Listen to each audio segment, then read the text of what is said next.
My name is Vincent LaBarbera. Welcome to our podcast, Mulberry Street Memories, growing up in Little Italy during the 40s, 50s, and 60s. This is one of the most famous play streets in New York City, Mulberry Street, between Prince Street and Houston Street. We are broadcasting from St. Patrick's Rectory, located at 263 Mulberry Street. It is across the street from Old St. Patrick's Church, now a basilica. I will be joined by Monsignor Donald Sukarno, who was at St. Patrick's Church. The two of us contributed to the book Meatballs and Stickball, edited by our good friend Richard Ronaldo. Here is a page from Meatballs and Stickball, how we all loved our neighborhood and its extended family, the games we played, the rituals we repeated, the seasons and feasts we celebrated. It is always a wonder to go back there and listen to the whispers of the past, the music of the feasts, the barking Iceman, the Gregorian chants, and your mother calling you from the window. We go back to the columns of the Basilica of St. Patrick's Old Cathedral to remember Tar Beach, to see what we call Jersey Alley, which really isn't an alley, Play Street, the Judson Center, St. Michael's Russian Catholic Church, the Puck Building, and to recall Puerto Rican bodegas. We remember Spalding's, stickball, meatballs, Chinese laundries, and linoleum floors, push carts, and pizza with anchovies, memories of youth, learning, loved ones, and places. In all of this, we know, we hope, and we believe, we know that we, in the long run, are all dead, as someone once said. Yet, hopefully, we leave good memories. We leave love, we leave values, we empower and inspire those we leave.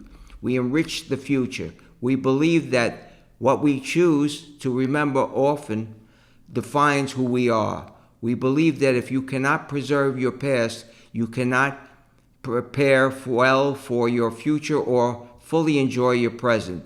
Just sit back and enjoy the stories. And now I'd like to introduce Monsignor Donald Sukarno.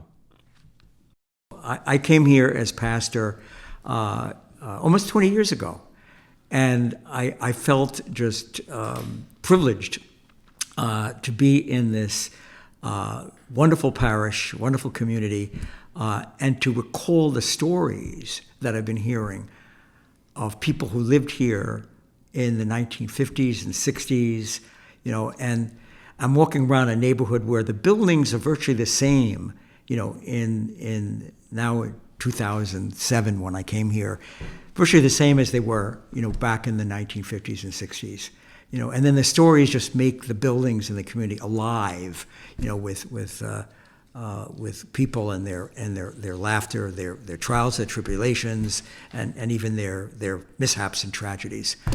So it's just been a great joy to be part of what I call the gang, my Mulberry Street gang of friends.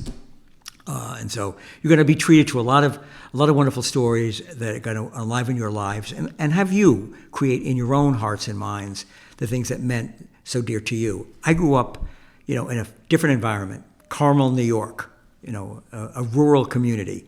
But there's so many comparisons to the livelihood of Mulberry Street. And that's what I hope will enliven your lives and your memories. And I've heard so many wonderful stories from you guys, the Mulberry Street gang, and I remember one that you had about Michael, I forget his last name, but I remember just you telling this vivid story that occurred to you when you were a kid back in the 1960s. What was that story?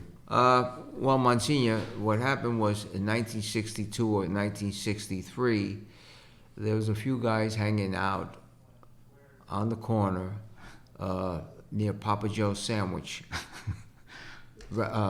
food sandwich shop. Okay.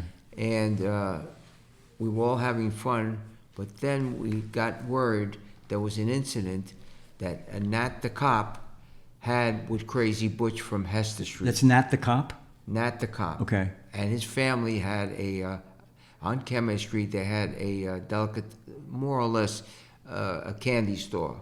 Okay. So we heard about it. It was late at night. We all decided this guy's crazy and he's going to be a problem. So let's all go home.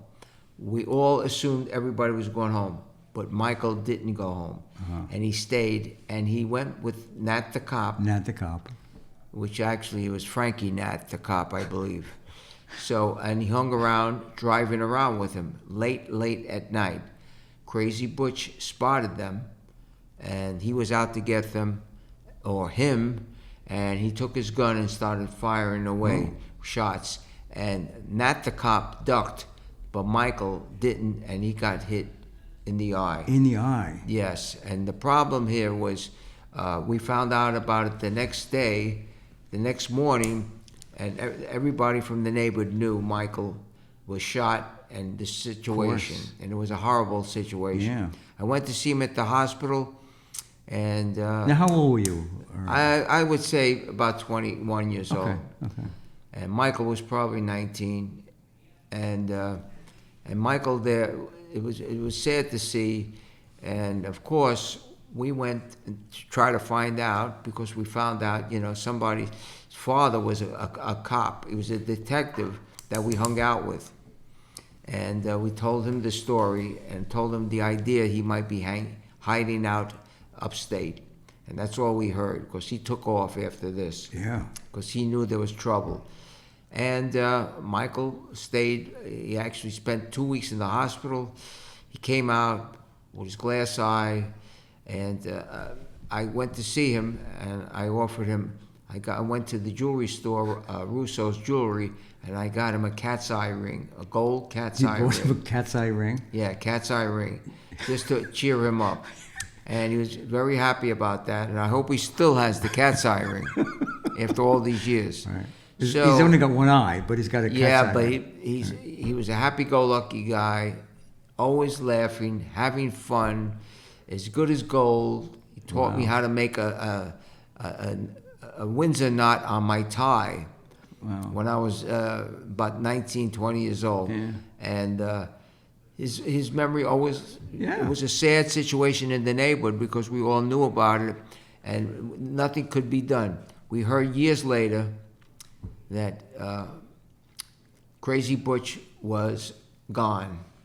He What do you mean probably gone? he was probably whacked by somebody, either the mob, because they people were very fond of Michael, and he had family members that were tough too, and also. Do you think it either was that- whacked because of this? Oh, definitely.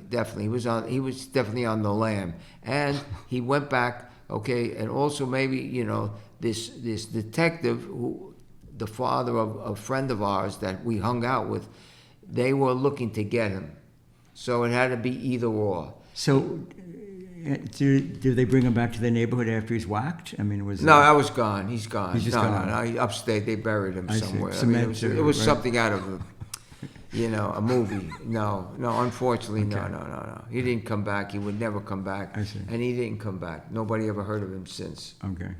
And again, Michael lives on Staten Island, and thank God. He might be listening.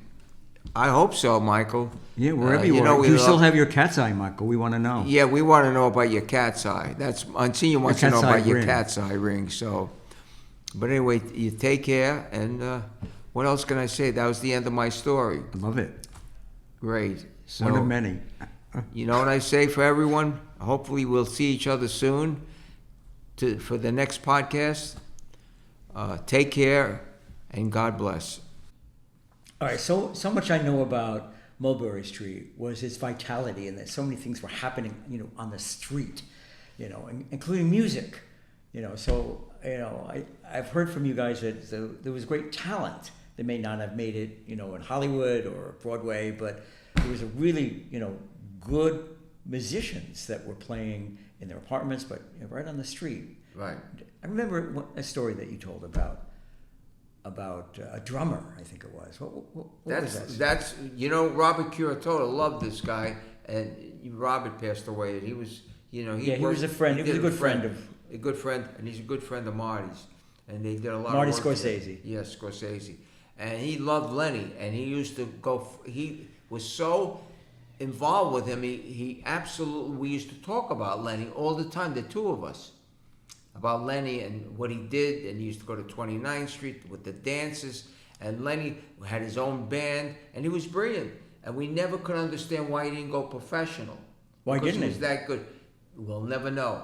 But his Oh. father, you know, he took numbers for the mob, and you know, and that's all I know. But Lenny kind of vanished. You know, all of us, most of us, There's a number of in people the that just kind of 60s, vanished from the neighborhood. Vin. they left.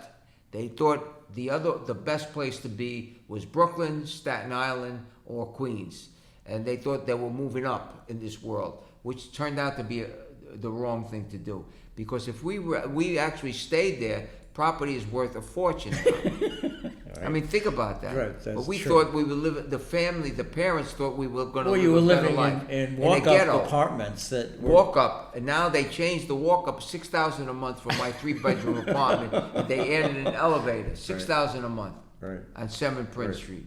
Yeah, still, This- they're tiny little rooms, They're tiny rooms, but they were, and they were but filled fire with escapes. memories from the past. That's what I mentioned. We all have memories. Listen, there's so many things that went on. People slept, you know, on roofs during the summertime. That was your air conditioning, That was the air conditioning, or on or fire escapes. Fire escapes. Right? Oh yeah, I did. So that's what you mean by Tar Beach? It's the roof, right? The roof, yeah, the roof was big for a lot of things. Yeah. A lot of people used to go there and have fun. What do you mean by that? Bring their little friends, their girlfriends, or Oh, guys, okay. and You they don't used wanna- to sneak up there. I see. And we knew who they were going up and who was going up and who was coming down every second. So the bottom line was, it was funny as hell because, oh my gosh, she's with this guy. Then there was a whole group one time. There were 5 guys going up and 1 girl. Wasn't a lot of privacy, was there? No, no privacy. Everybody knew everybody's business in the neighborhood. Yeah. And you got to watch your step. And there was tough guys, and there were bad guys, and there were good guys. Thank God we all landed on the side of all the good guys. And the bad guys are bye-bye. They're in the college that we know. Not we. All right. it's There's going to be a lot different more college. stories to be told. It's all going to come out. in If the wash. walls could talk, Monsignor, we'll be. Well, in we're heaven. going to get the walls to talk right here. And now, Mulberry Street Memoirs. Joe, you asked me a question? Joe? Yes. Yes, you I didn't met meet your I met wife her in at the a neighborhood. disco called The Library in the Barbizon Plaza. Call from 800. Okay, okay. Yeah. So was it love at first sight, Vinny? Well, let's put it this way. She thought I was a mafia boss for a while, but it took about 5 years. But yeah, absolutely, we liked each other. And To she was find easy out that you are or are not. You didn't tell No, that she thought I was, well, she saw all the guys I was hanging out with. She said, maybe he's affiliated. I don't know what the hell he's doing. But I had to prove that I was a good guy, so. Okay. And that's, the story is history, you know, so that's, it worked. At disco, and we were actually. That you had are a wedding good guy. She reception found at out that you're a good disco. guy. So Well, I you think you so. knew your wife, Vinny, you knew your wife 5 years before you got married? Yes, 5 years. Wow. 5 we went out. Okay, and actually, we were married, okay, at a wedding reception at a dinner disco called La Folie in the Carlton Hotel. Nice. Yeah. How old were you when you got married, Vinny? 35. Well, 35 when we met, and I was 40 when I got married. Wow. Wow. I think That's so. like cheating, Vinny. Yeah, John, Yeah. John, do you remember the pajama party at Johnny I was- Mongoya's house? I was just going to tell you, Joe, if you don't tell the story, I will. And Uh-oh, here we I go. can tell it a little better than you because I saw the whole thing, right? Yeah, you Okay, know. this is the pajama party story. Lane. Okay. So we had a big crowd, and we hung out together for all through high school and college. Anyway, we had a friend who moved from the neighborhood out to Staten Island, and it was her sweet 16 birthday party, and all of us had been invited.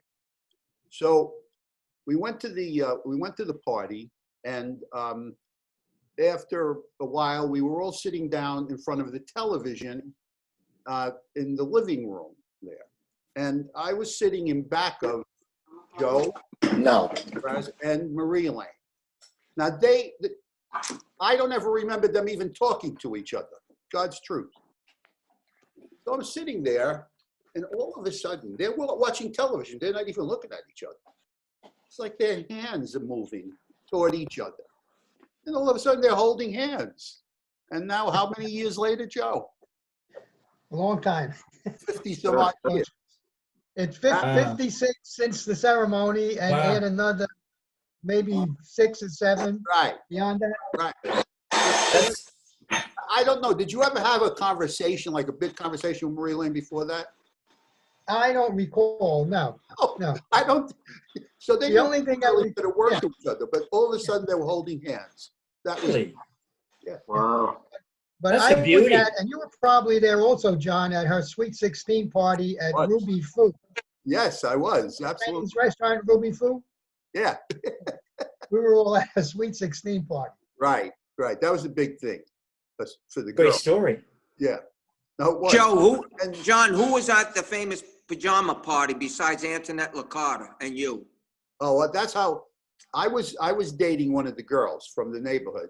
And so this is kind of funny. All the guys were going to sleep in the living room, and the girls had the bedrooms in the house. It wasn't a big house. So the guys were getting up to put their pajamas on. So I got up to go, and my girl I was with, she said to me, she said, if you put your pajamas on, don't come back. And that was the end of our relationship. I put my pajamas on, and they never went back. Wow. She was. But who were some of the other people at the pajama party? Well, Some of the couples, you remember? He was there, Joe, myself, Marty, Ralph. Ralph was there, yeah. Probably Richie, you know, a whole bunch of us, and the girls, you know, Marie Marone, or Joe Marone maybe, and, Yeah. you know, Marie, and who else? It was Joni Mangoya's party. Rosalie was there, Yeah, Antoinette, Jerry probably also. Anne Marie, Laura, Phyllis, Tricia.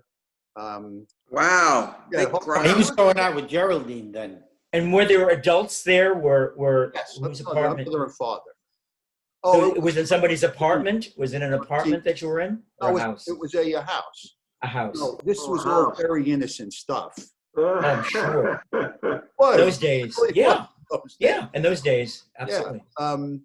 There was no sneaking around like in the middle of the night then. Well, which the I only- know of. John, the only sneaking around was her mother caught us raiding the refrigerator. Remember Right. that? Yeah, I remember that.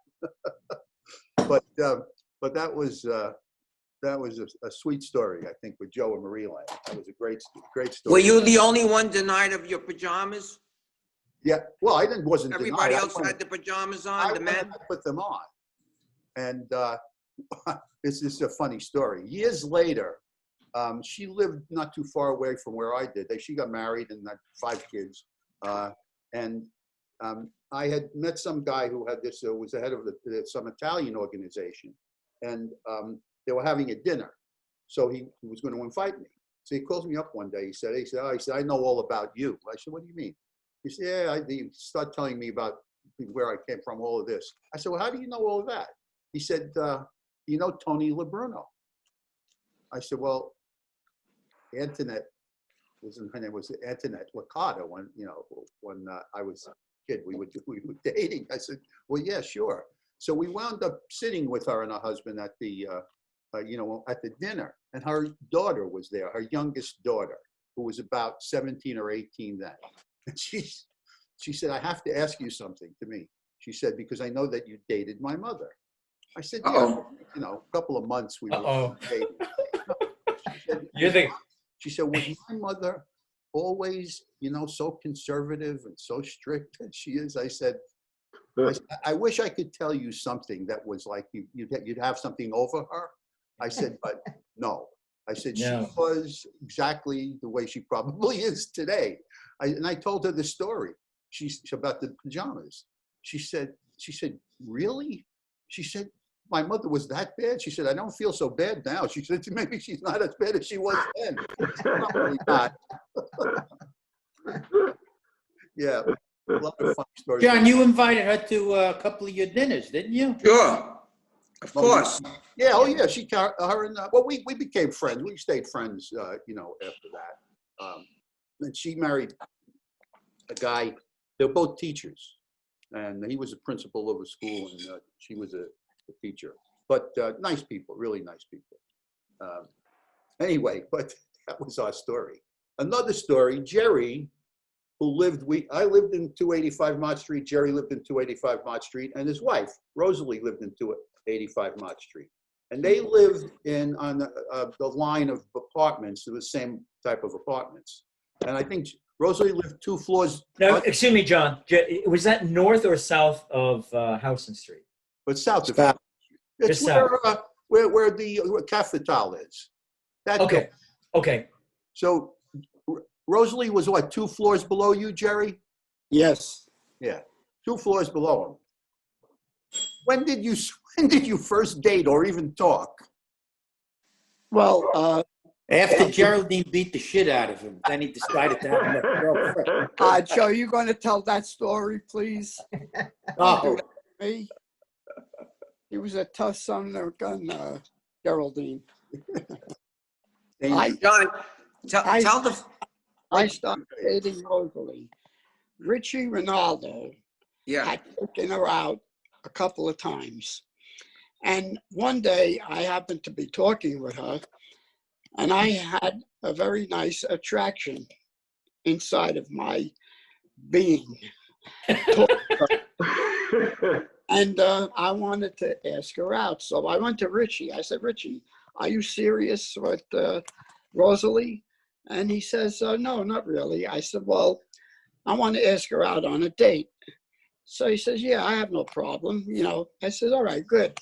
So I did. I asked her out on a date, and we started dating, and the rest is history, I guess. But how Man. old were you by the time that happened?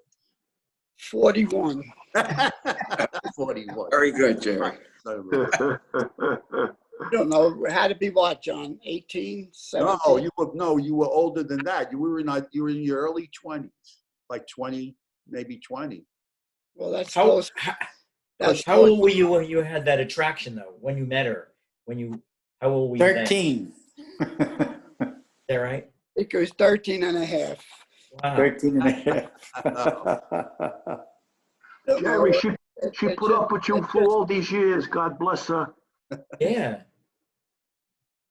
Yeah. Those are great stories, don't you She think? was out of high school by the time you started dating her. So she had to be 18. You could have been 19. Around Yeah. then. I guess so. Yeah. I lose John? sight. I could have been deemed a pedophile because but when Jerry was actually with me. I knew my wife all my life. She was, kids. She's 4 years younger than me. And, we went out to Anne and her sister, her older sister, and her family, they had rented a house out in Lake Opatcon, New Jersey. Mhm.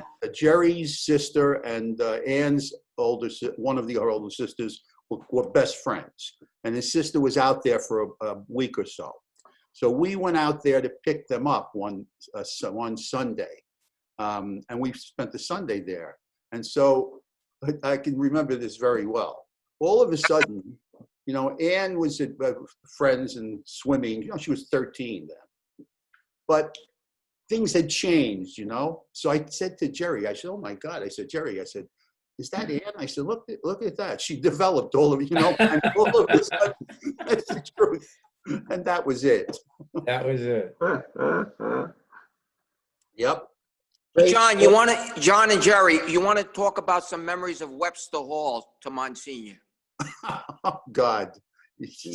Webster Hall. Does it still exist? Well, Yeah.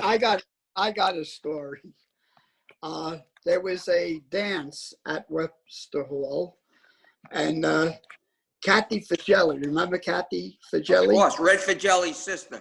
Yeah, she was a crazy young girl. So she had this black dress that she wanted to wear. And apparently it had arm stains under the arms on the dress, Right. older stains, whatever. and she got black shoe polish, and she put it on under the arms of Uh-oh. a dress that she was wearing. Uh-oh. Well, the night went by, and you're dancing, you're sweating, and all this here. Uh-oh. I forgot who the guy was she was dancing with, but she had her arms draped over his shoulder. Oh, no. And when the dance ended, they separated, and he had all these black stains. Yeah. That's one story I remember of Kathy. Yep, but tell Monsignor, John and Jerry about why Webster Hall was important, okay, to the Exactly. lives with Monsignor Folletti, with the gatherings. I don't know. I mean, there were a lot of weddings there. Webster Hall, a lot of, the Italian weddings, the football weddings, Yeah. to call them. There were a lot of them there. And if you went there, that was kind of like a big deal, as opposed to going to the Chateau Gardens or one of those other places, right?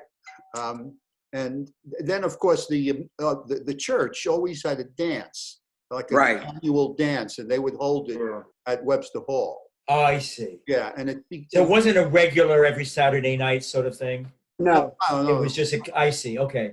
Yeah, it was. All right. It had one of those balls that turned around. Okay. So you got dressed up to go there. It was an occasion. Okay. It was an occasion, and the Okay. the parish had its dance there every year, which inevitably turned into some fights. Really? Yeah, inevitably. Oh, yes. There were always some. Over Tell Monsignor what happened to Robert De Niro, one of those fights. Oh, well, there was a fight, and it broke You out. have the record on? Is this being recorded? Yes. Good. You can Okay. Go record ahead. all you want, it's Nero was true. about 15 years old, and a fight started, and it got out of hand, and then a lot of people got involved with it. Fortunately, it wasn't in the main room; it was by the bar. But there still were maybe 75 people there in that room, and he was sitting on a chair. He was not involved in the fight at all, and somebody got a chair and hit him over the head with it. Bleeding like a pig. Yeah. And because my father and I took him to the hospital because he had a big gash in his head, and he was, just an innocent bystander. He was a young kid then. So that was one. But there were always there was always something to talk about after a function at Webster Hall, good or bad. But a lot of the dances were fun. They were pretty. So was this before the youth center was built? Or okay. Yes, Monsignor Folletti was gone. He was the one actually who I think Built it. had the idea. He built it, but by the Yeah. time it was finished, he was gone, and it was Monsignor Okay. Tommaso was there. And we see Gandhi. Did he die or? Oh, no, No, he just moved on. Yeah, Okay. he went to a parish up in East Harlem, I think. Okay. Or the Italian area up there. Okay. That's John, it. do you remember, John, at the 9:00 mass, okay, when he was announcing that he was leaving the parish, he broke down, he started crying. Yeah, So, yeah. It's kind of sad. John, do you remember, what was a big deal too with the church, at the church? And I don't have all those clear memories sometimes. I have some vague memories. The minstrel show that we did, that they did, Oh, right? Jerry's mother was the big star in that. She was the star. Yeah. Yeah. Yeah, it was a show that they did in the youth center. It was a minstrel show, different numbers, that kind of thing. And Jerry's mother could play kind of like a Mae West, not Mae West, Mae West part in it. Wasn't Jess Spoder involved in that too? Just Yeah. Yeah. well, he was sort of a good-looking guy. He was. Yes. Oh. Yeah. He was a heartthrob there. That was a lot of fun. Yeah. My mother used to get all the hot numbers. Yes, that's why I said Mae West kind of numbers. Yeah. Of Jerry's course, it wasn't politically correct. what? No. It wasn't politically correct. No. Oh, in what way? Blackface. Blackface. Oh, wow. Oh. not everybody. Not everybody. I hope there are no photographs so no one's running for office that. But it was very successful, John. Tell her how Oh, yeah, successful it was. It was very successful, you know? Yeah. Cool. Are there any photographs of that or any There recordings? probably are. I don't know. Oh, that'd be great to find. Yeah. Political correctness notwithstanding, but that's really interesting. You probably Oh, have to watch. You probably would have to watch them in a confessional. Yeah, right. Yeah. God, where would We Al probably Jolson all have been? have some photographs of the annual Christmas pageants from St. Patrick's. Oh, yeah, we have pictures of that. I have a few of Yeah. those. We have Were a any few of of you, those. were any of you involved in like when rock and roll was emerging? Well, actually, it was well established by the time you were teenagers, right? But were any of you involved as musicians in bands or, in producing music or anything like that? I don't think we have one group from our neighborhood ever. Interesting. No. Yeah. Right, you're right. We didn't. I think you had to live in the Bronx to become a singing group. Yeah. Well, the number one group, I must say, John, Joe, the number one group was Emil DiBiase and his group because they could really sing. Oh, yeah. Okay, they used to sing in the hallways. They were outstanding. Even Red would know that. Actually, the Fort Ward, you had Johnny Maestro came from the Fort Well, Ward. Johnny Maestro, I'm talking about neighborhood people. Yeah. Johnny was the best one by far in the Crest. Okay, but Emil's group with Danny, okay, and a couple of others, and we used to hear them sing in the hallways. They were quite good. You know who sang too? Curdy. Curdy sang. Yeah.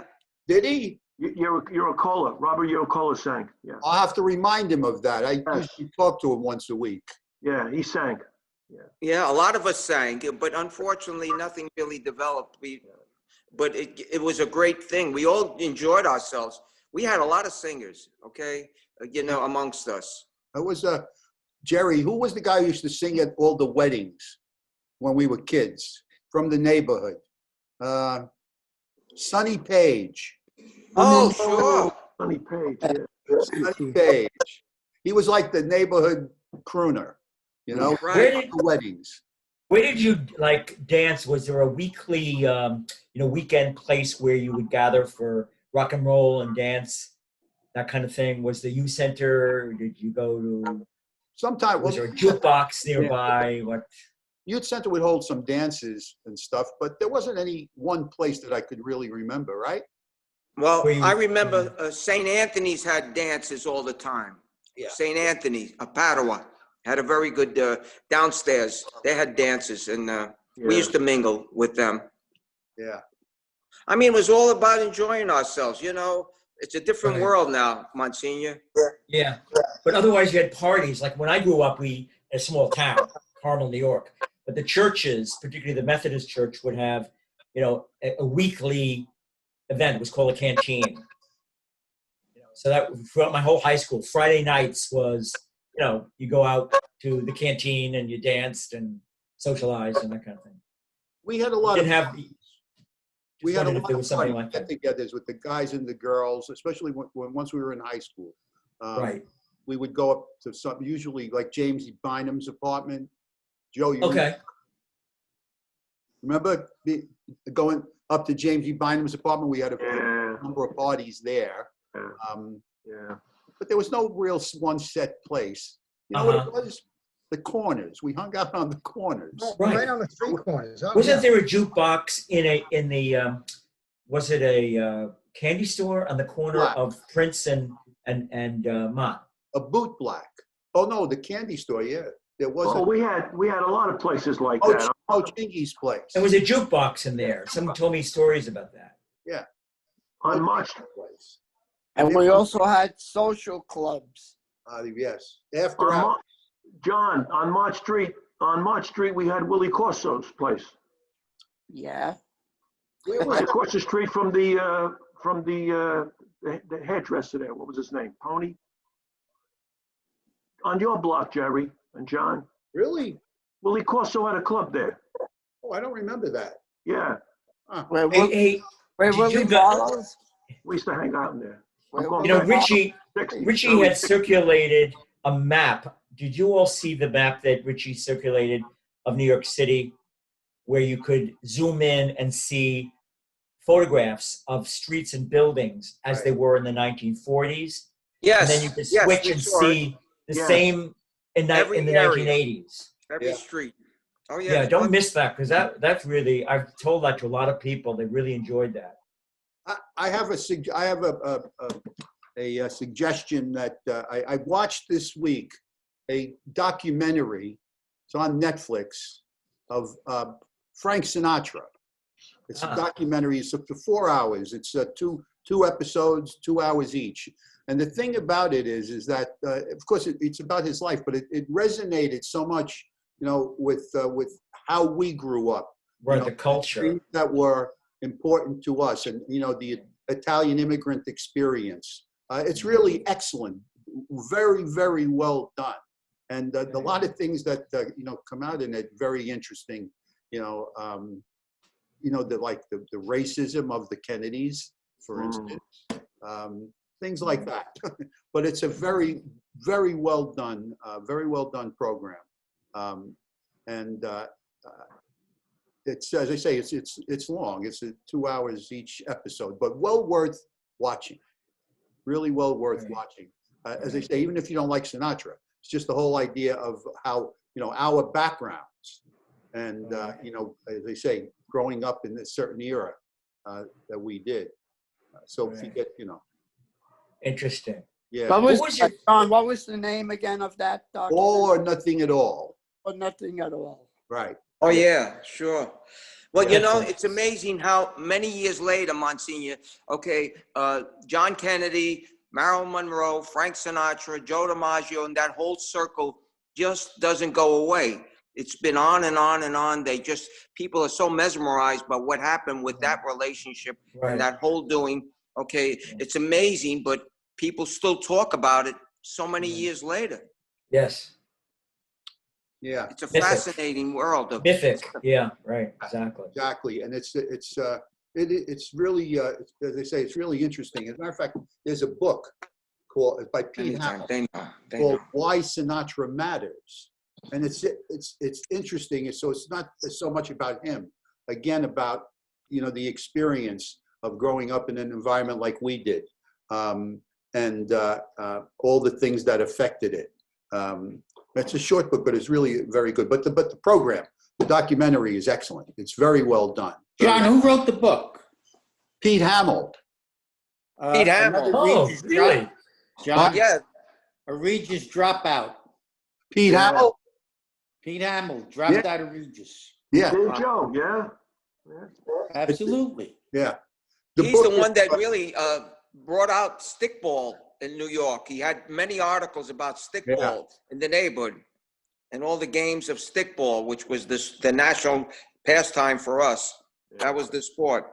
Yeah, the first time I went to Europe, we were coming back and got off the plane, and I picked up the Post. I hadn't read a newspaper in a while, and there was an article, just happened to be an article by Pete Hamill, who had just the week before returned from Europe, and he wrote an article about how great it was traveling around Europe and the aura and of New York and what New York City was about and how important it was to come back to it, notwithstanding all its ills. It was a great article that he had written. Anyway, so, but He recently passed away. Yeah. He did. That's right. Right. Yeah. I know this is heresy, but I met Pete Hamill. Actually, it was in the rectory. Forget why he was there, but we Really? had quite a conversation. He and I think his genius was his subject matter. Yes. I mean, he just was able to zoom into very, visual things that interested and concerned people. I never appreciated him as a writer, however. I didn't think he was particularly How long ago was that, Monsignor? creative. Oh, I don't know. It has to be like 8 years ago. I don't know.